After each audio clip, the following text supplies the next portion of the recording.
C'est dans le nord que courent les vrais lynx, aux ongles affûtés et aux yeux rêveurs.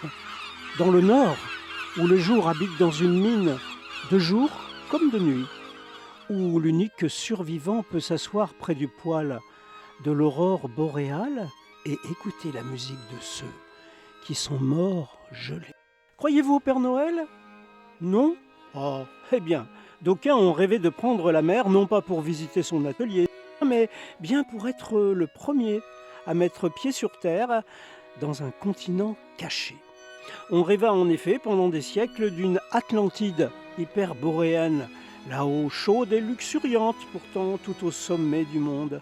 On y plaça même le paradis des chrétiens.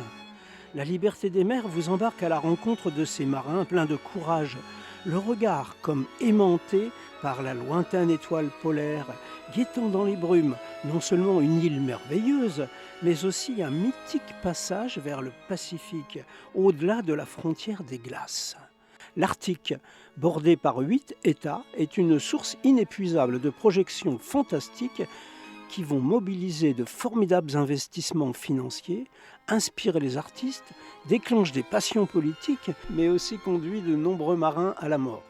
Eh bien, le mythe rejoint vraiment la réalité lorsqu'en 2011, le pétrolier Vladimir Tikhonov devient le plus grand navire à relier l'Atlantique et le Pacifique par le nord. Il sera bientôt suivi par 26 autres et en 2024, ils ont été 466 gros navires. Je vous embarque sur la liberté des mers pour revivre jusqu'à nos jours quelques siècles d'exploits maritimes en quête d'un mystérieux passage entre deux océans.